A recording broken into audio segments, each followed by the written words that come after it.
Alright guys, welcome to Flav Oriana's MMA show. I'm your host Flav Oriana, brought to you by Four Corner Sports. Alright guys, UFC Vegas 71 I believe, or was it 72?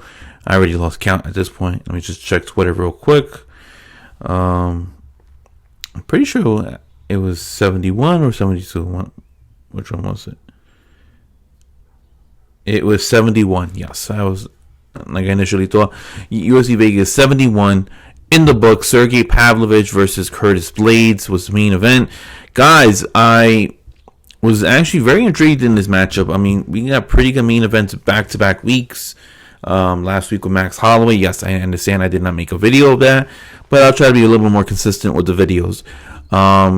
Pavlovich versus Blaydes, heavyweight bout.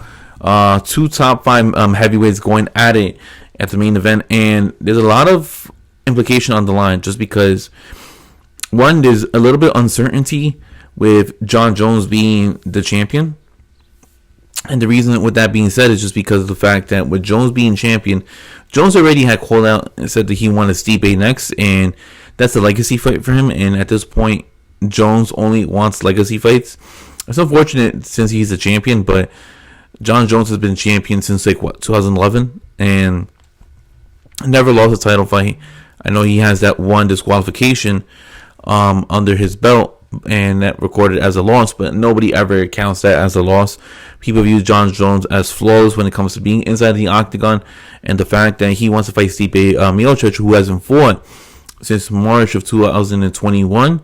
That kind of says a lot over there because it's in a hold up to the division, the heavyweight division, and the winner of Pavlovich versus Blaydes is going to be put on ice until the whole heavyweight division gets resolved. Now, Jones had hinted out and put it out there on Twitter that he does plan on retiring after he fights Stipe Miocic and gets the victory.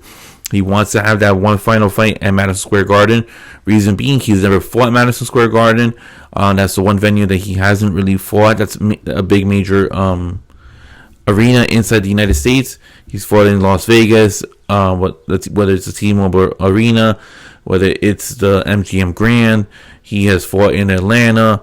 I believe it was Atlanta. Or I'm sorry. He fought in Dallas. He's fought in all different types of places. But he hasn't fought in New York. He's actually from New York, not from New York City, but he's from Rochester. So kind of close to home. I understand why he would want to fight in Madison Square Garden. All the biggest stars have fought in that place. Conor, Muhammad Ali, the whole bunch, right? And Jon Jones wants to implicate his name as part of that legacy over there. I don't know if that fight's going to happen. I do believe that at some point it will happen. Whether it originally was supposed to be for International Fight Week, and it's looking like Alexander Volkanovski versus Yair Rodriguez might be the main event for that card, which that card is actually looking pretty good as we speak right now. I'll get to the announcements of that card in our next video, but I do believe Jones will fight Stipe Miocic in Madison Square Garden, just because I can't see them delaying it so much longer. The heavyweight division has been delayed immensely with Francis Ngannou leaving the promotion. But going to the topic of the video, which is Pavlovich versus Blaydes, winner of this is most likely getting a title shot. If not, going to be put on ice until they can find out some type of way on holding possibly an interim title fight, or if Jon Jones does retire, holding it as a vacant title fight and the winner becomes champion. Now, going into this fight, I'll be honest with you, I ended up betting on Sergei Pavlovich. Reason being, we saw the destruction that he ended up doing on Tai Tuivasa, on Derek Lewis, on all fighters that he has faced inside the UFC in the heavyweight division since he got into the UFC. This guy's been a wrecking machine. This guy has that touch of death where he'll hit you, you're shocked, and then next thing you know, you're getting hit with like 8 to 10 different combinations, and you have no way of responding. He hits really hard. He usually finishes his fights within the first 60 seconds, and I felt like that's what he was going to do to Curtis Blaydes. The reason why I didn't pick Curtis Blaydes is because of the fact that Curtis Blaydes, he kind of fell in love with his striking in that fight against Chris Daukaus.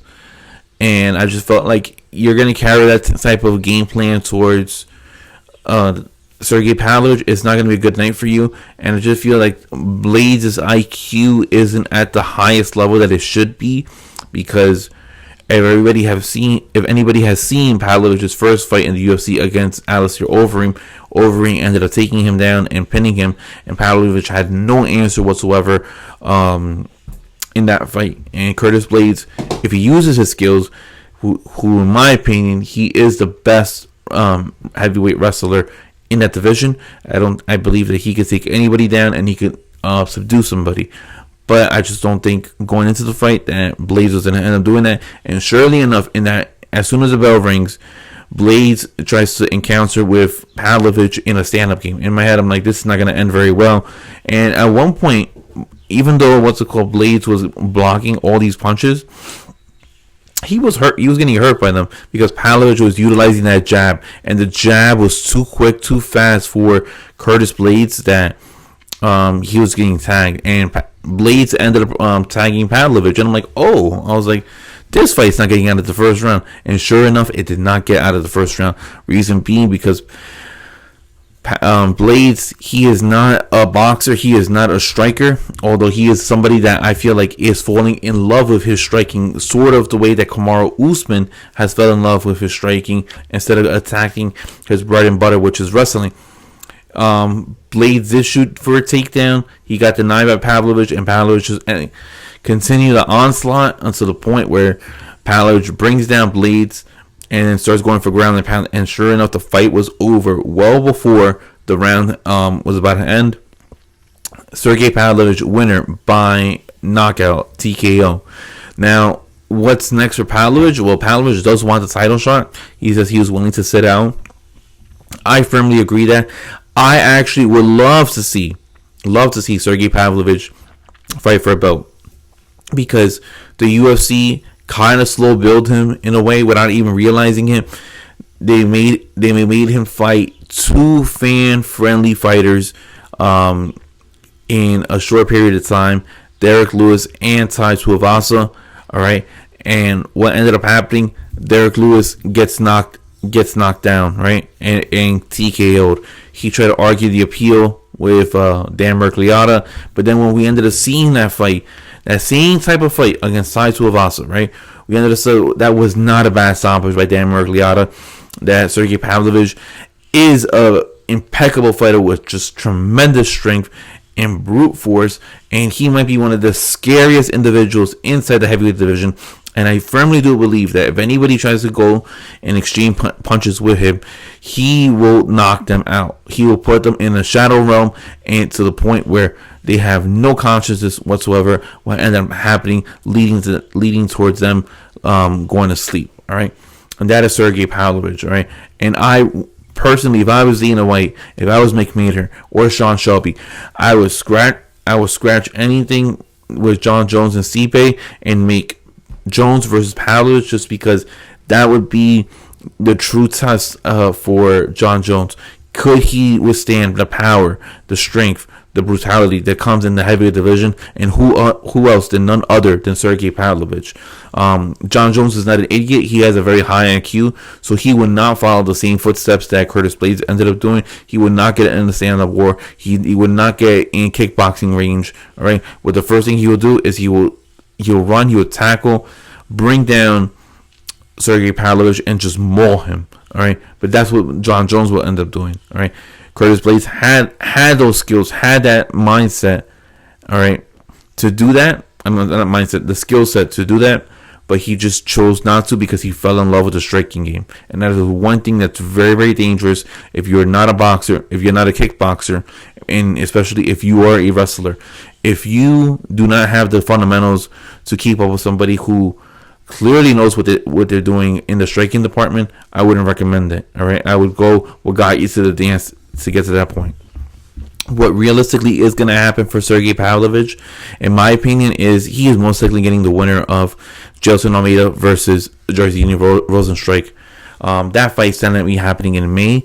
I do believe Jailton Almeida will win just because Jailton Almeida has been running everybody over, and I feel like Jairzinho Rozenstruik, even though he is no pushover, I do believe that Jairzinho is going to get taken down and he is going to get submitted. And we're going to have a showdown between Almeida versus Pavlovich for what possibly might be the interim title, if not the vacant title, because I do believe when John Jones does defeat Stipe Miocic later this year, I do believe he might hang him up for good, just because he will not entertain, he will not even consider trying to fight somebody of a Sergei Pavlovich, because that is not a legacy fight. The only other fighter I feel like John Jones would stick around for, in my opinion, is if the UFC tries to get Francis Ngannou to come back and fight John Jones. All right, that is the only other fight that I can see John Jones sticking around for. But yeah, overall, UFC Vegas 71 was pretty good. We had Bruno Silva defeat Brad Tavares. Bruno Silva came within his own. We had Bobby Green versus Jared Gordon. That was a no contest because of an illegal clash of heads that led to Gordon being knocked down and then Green putting the lights out of him. We had Yasmin Yergi versus Yasmin Lucindo, versus Brogan Walker from the tough finale of last year. Yasmin Lucindo is a phenomenal fighter, and I think that she has a very high ceiling in her division. And then we had a couple of good fights, overall. Semmelsberger, Jeremiah Wells, the whole notch. All right, but overall, UFC Vegas 71. I would give it like a 7.2 out of 10. Not bad, not excellent, but it had the potential of getting there. All right, but yeah, Sergei Pavlovich versus John Jones. That should be the fight to make. Will it happen? Realistically, I don't see that happening. I see John Jones, being adamant on trying to fight Stipe Miocic for try to defend his belt. But that's just me. Guys, let me know what you think in the comment section below. Who do you think should Sergei Pavlovich fight? Should it be the winner of Almeida versus Jairzinho Rozenstruik? Or should it be Jones versus Pavlovich? And they could scratch the Stipe fight. Until then, guys, I am Flavo Rihanna, and I will see you guys next time. Peace, guys, and have a good one. See ya.